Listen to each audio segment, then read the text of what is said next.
Thank you for tuning in to the Practical Preservation Podcast. Please take a moment to visit our website, practicalpreservationservices.com, for additional information and tips to help you restore your historical home. If you've not done so, please subscribe to us on iTunes, Stitcher, or SoundCloud, and also like us on Facebook. Welcome to the Practical Preservation Podcast, hosted by Danielle and Jonathan Kepperling. Kepperling Preservation Services is a family-owned business based in Lancaster, Pennsylvania, dedicated to the preservation of our built architectural history for today's use as well as future generations. Our weekly podcast provides you with expert advice specific to the unique needs of renovating a historic home, educating by sharing our From the Trenches preservation knowledge and our guests' expertise, balancing modern needs while maintaining the historical significance, character, and beauty of your period home. Michael Cuba is a preservation joiner and co-founder of Nob Hill Joinery in northern Vermont.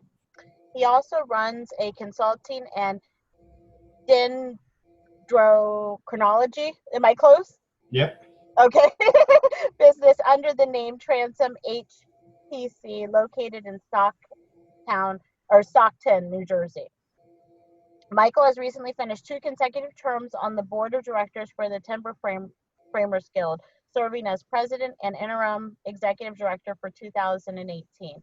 He remains active on several guild councils and committees. Along with Adam Miller, Michael now serves as editor of Timber Framing, the Journal of the Timber Framers Guild.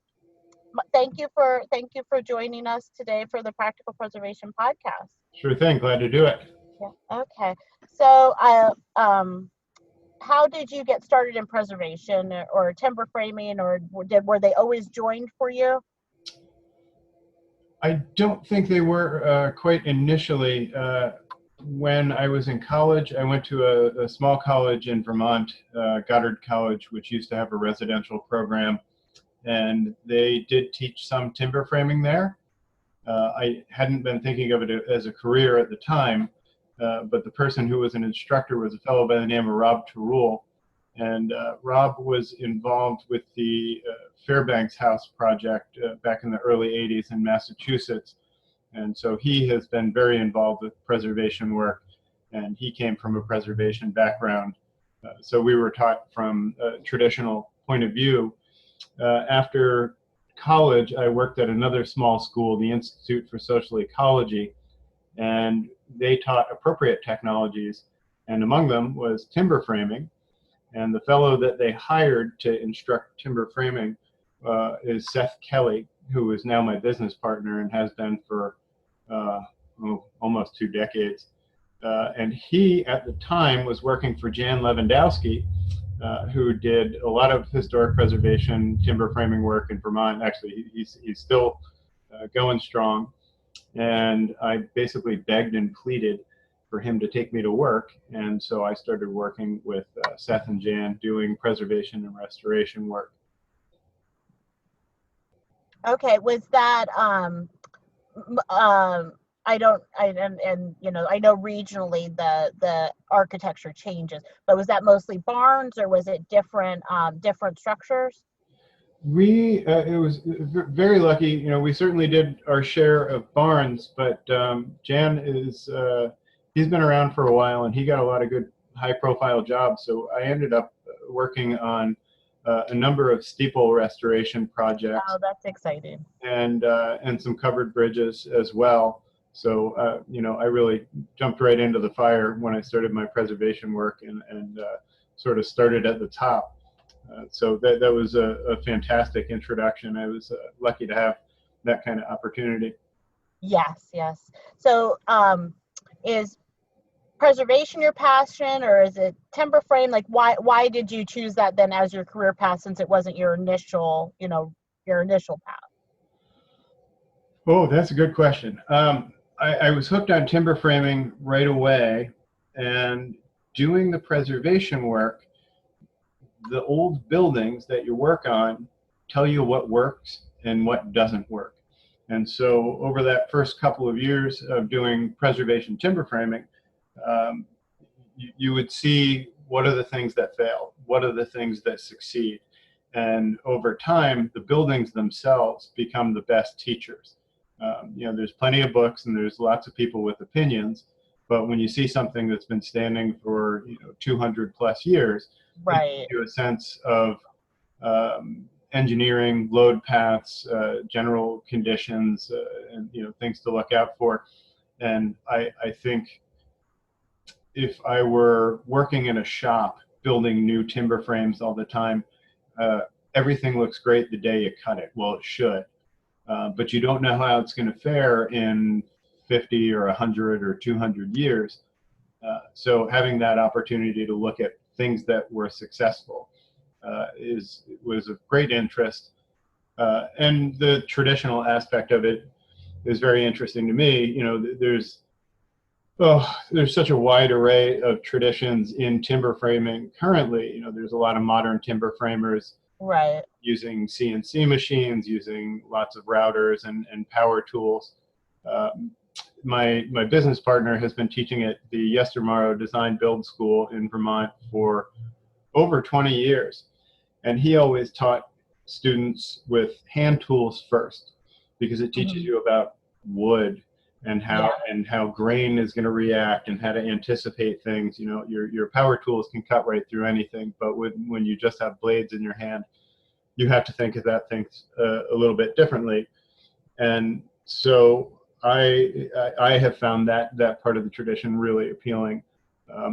And that makes sense to me. Right out of high school, I went to culinary school, and you learn the French cooking, you learn the basics, and then you can build anything from there. But you need that traditional, that classic foundation. So that really makes sense to me. Yeah. And every once in a while, we cut new frames in traditional fashions, but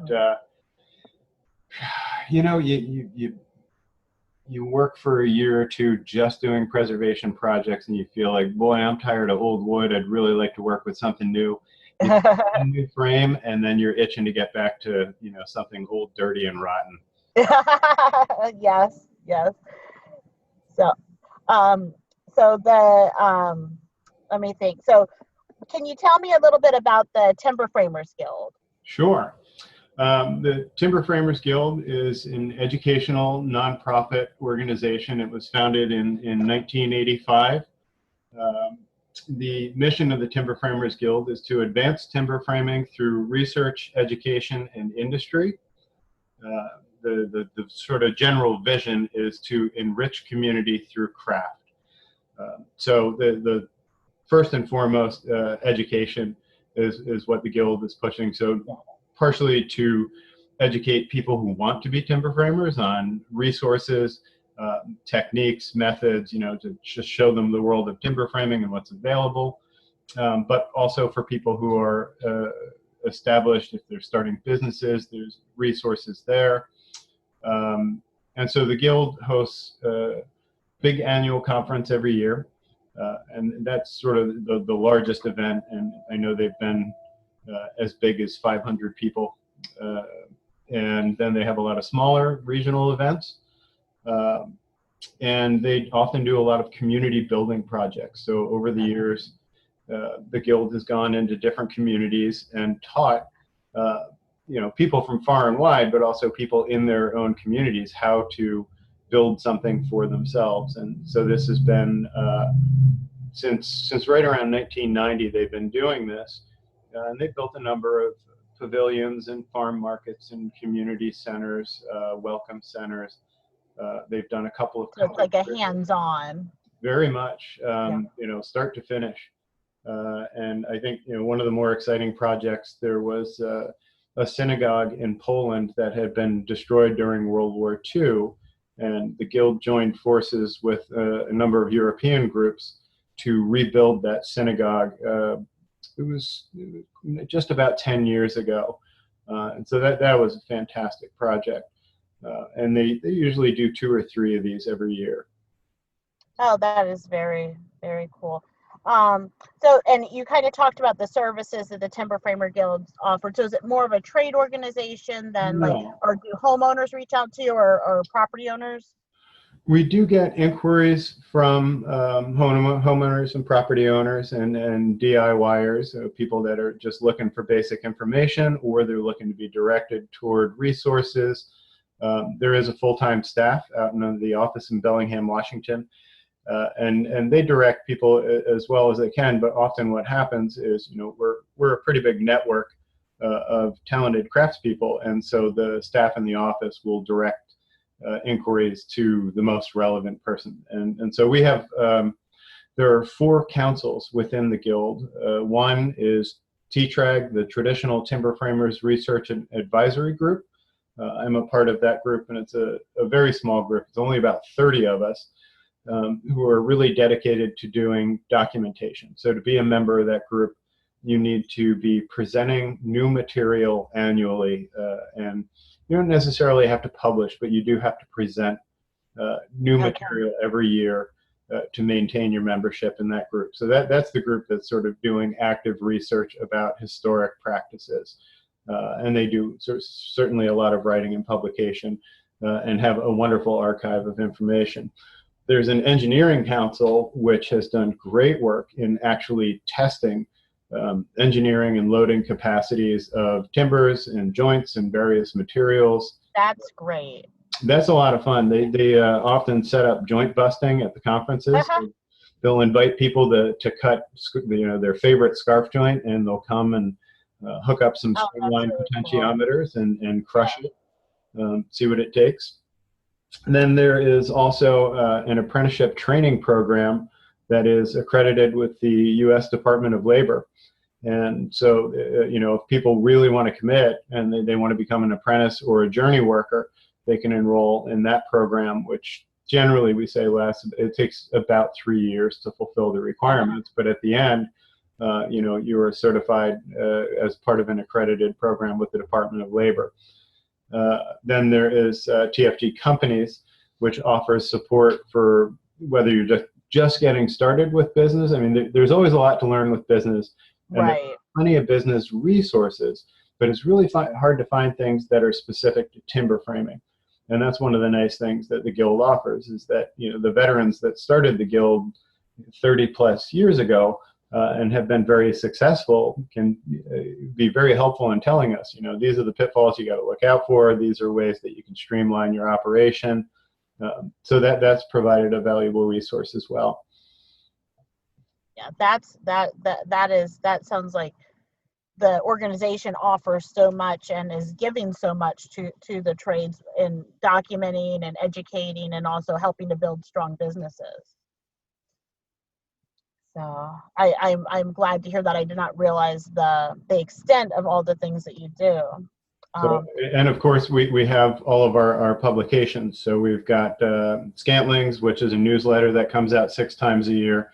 And then Timber Framing, which is a quarterly journal, which is more of a technical journal, a little bit less editorial. And that's been going since 1985. I'm currently working on volume 132 right now. So it's a heck of an archive of wonderful contributions from the timber framing community.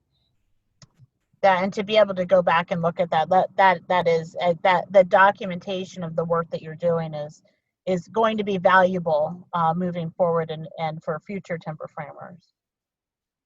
So I believe that even if the tradespeople need to have education and things that they can look back on, because you're right, the best practices and the things that you've discovered that work and don't work, it helps when you're not reinventing the wheel every time. You can go back and look and see what worked and what didn't.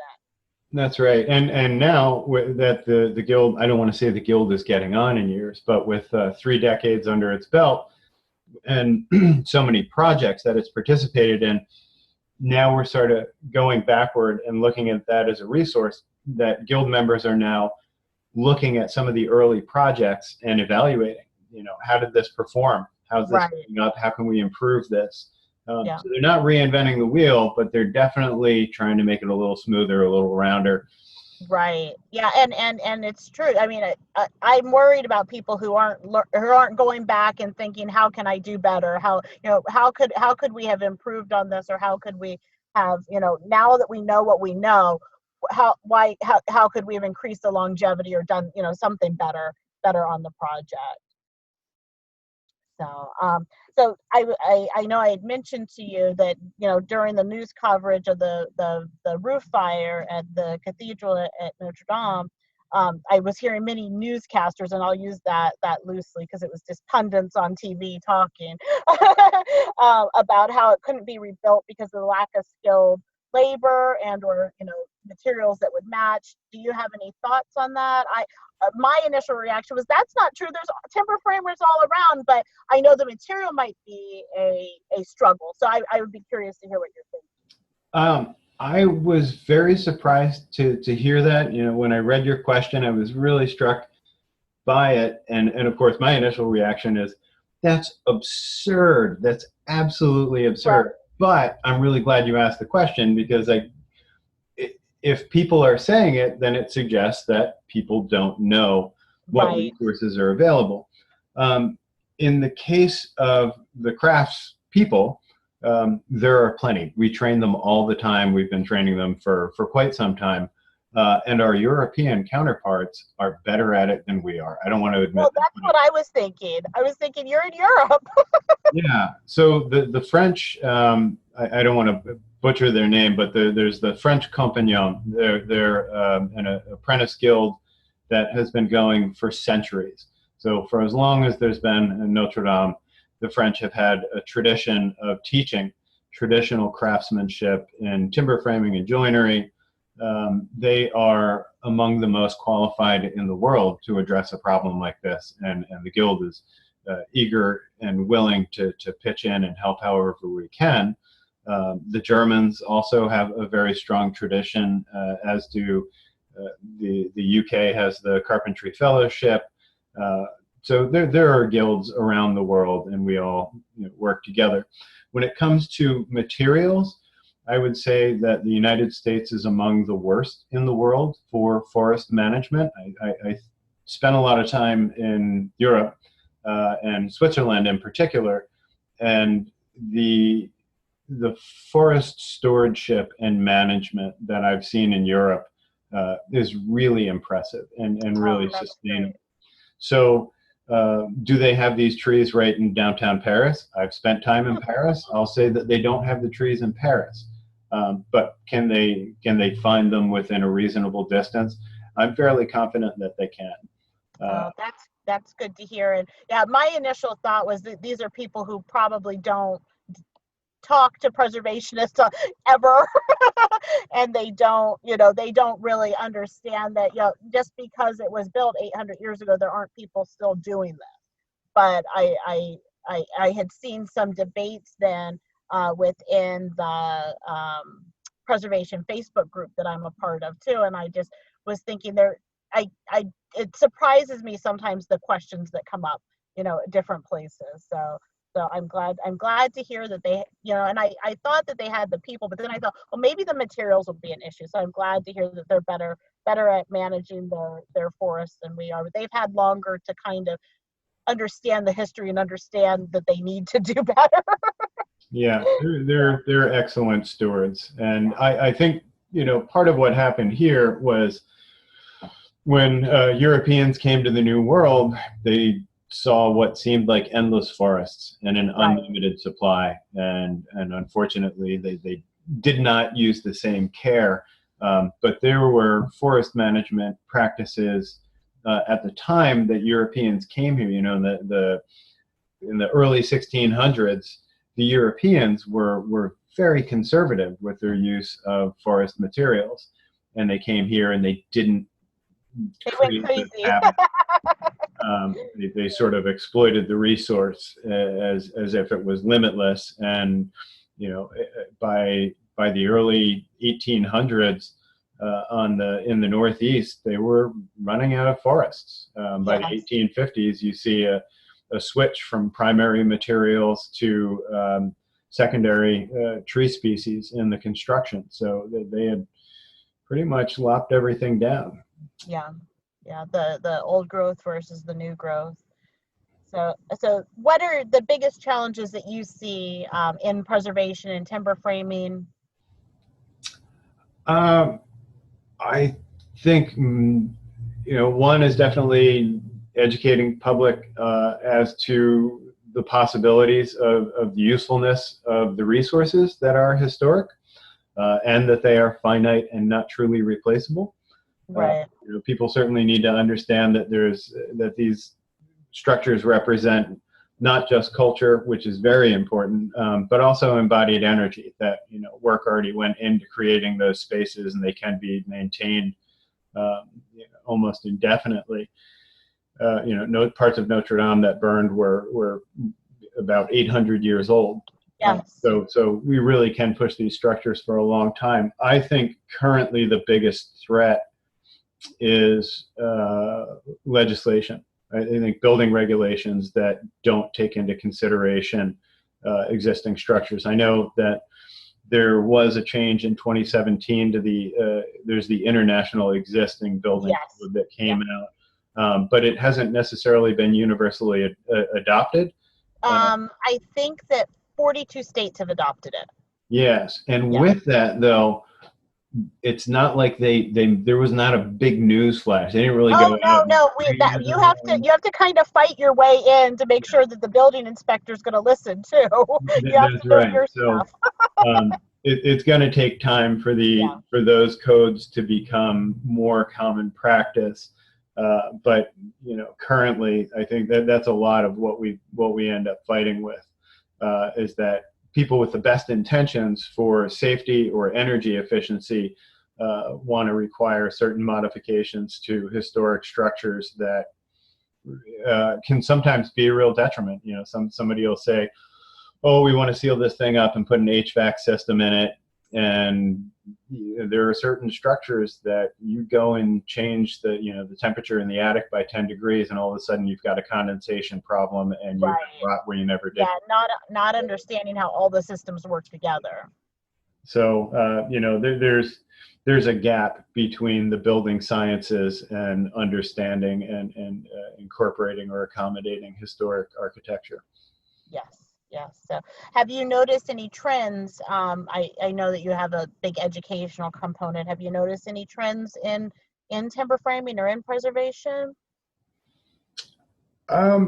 Yes, I think there's a lot of trends. When you look at the history of timber framing in the United States, during right around 1850, people started moving away from timber framing. Mm-hmm. And of course, in the 1860s, we had the Civil War, and we lost a lot of talent and knowledge. And that, combined with deforestation and the popularity of Romance Revival architecture, gave us, a pretty solid 100-year period where we didn't have timber framing, and there wasn't a lot of good material written down. Right. So the people that founded the Guild in '85, a lot of them were sort of the back-to-landers. I'll admit there's a lot of old hippies in the group. And they really did have to reinvent the wheel. They sort of had to deconstruct things, look at things, try to figure it out. And they put great effort into it. But I would say I've seen, reading all of the material that's been, not that I've read everything that's been generated in the last 50 years, but I do read quite a bit, and I have noticed a lot of broad concepts had been put forward in the 1960s, 70s, 80s, and during the last couple of decades, I think a lot of the nuance has been sussed out. A lot of broad notions have been squashed, or at least people are starting to understand the regional specificity of different methods and modes of timber framing. So that's one issue. Material choices, material handling. There's certainly a big difference, especially because we're a national organization. You've got timber framers on the East Coast working under a different set of rules than timber framers on the West Coast. Right. And they're building and engineering for seismic loads that are not necessarily a consideration here. And so they're often required to use metal fasteners and other reinforcements that we wouldn't normally consider incorporating in our timber frame. So do they do that in conjunction with the traditional like a mortise and tenon joint, or do they do it unfortunately it's often in lieu of okay.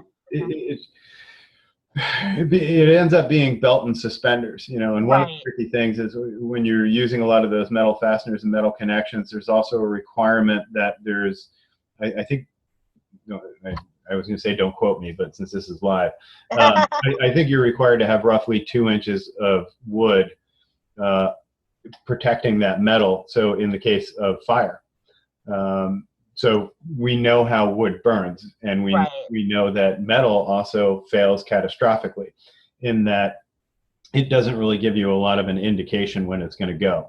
The timber, you can watch what's happening. You get a sense of how much time you have. That's pretty well known. So, they do have to, there are ratios of combining the metal fasteners and how they're protected by the timber. But oftentimes in the location where you would expect to see a mortise and tenon, there's a set of metal fasteners holding things together. So in some cases, it ends up being heavy timber construction rather than timber framing. And of course, there are a lot of people, I feel like the vast majority of people building new timber frames are really building hybrids. They won't have a fully timbered sill system. There's no stub tenons on the post feet, which is fine. So there's a lot of integration of modern systems with the timber frame. With the old, That's part of it. There's so many trends rising and falling, but educationally, I think people understand timber frames and what you can do with the timber and the joinery far more now than they did 30 years ago.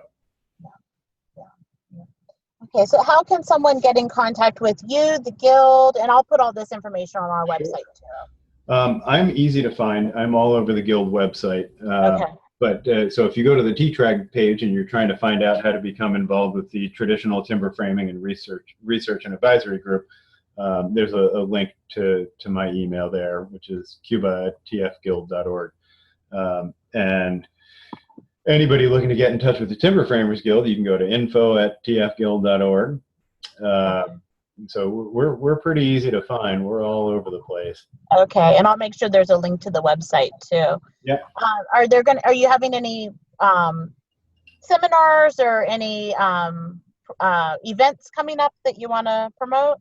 Constantly. There's always something coming up. So our big conference this year is going to be up in Manchester University, or it's Southern New Hampshire University in Manchester, New Hampshire. And that is at the beginning of August. There's information starting to get posted about that on the website. There will be an engineering symposium offered as a pre-conference event. There is also going to be a pre-conference tour offered, sort of part of the TTRAG track. There's going to be 4 different tracks in that conference, which is usually what we do, 4 or 5 tracks. So there will be skills, business, design and engineering, and history. And there will be a trade show there as well. And naturally, things like axe throwing and other Of course. We do have, we had a couple events that just passed, trainings for non-destructive evaluation of timber. We had a timber grading course, and we had another course in documentation, another one in engineering. There will be a rendezvous at the Garland Mill, which is a wonderful place in northern Vermont, and that'll be early October. I'm going to say the 1st and 2nd. But all of these things are listed on the website. Okay. And if you sign up on the website, you can get the weekly Guild notes, which usually has a list at the bottom of all the events and things. All the events coming up. Okay, very good. Well, thank you. Is there anything else that you feel like you wanted to share that you didn't get a chance to? Oh boy, I could probably talk about the Guild all day. So I would just say, go to the website and. Yes, awesome. If you're not a member, sign up. If you want to know about timber framing, if nothing else, the Timber Framers Guild is the best networking tool. It sounds like it. I wish that there was something as well built out for preservation, like woodworking, as the guild sounds like it is. There are some. It just doesn't seem as well built out. But we No. don't have to talk about that on the podcast. Sure. Oh goodness. Well, thank you very much for joining us today.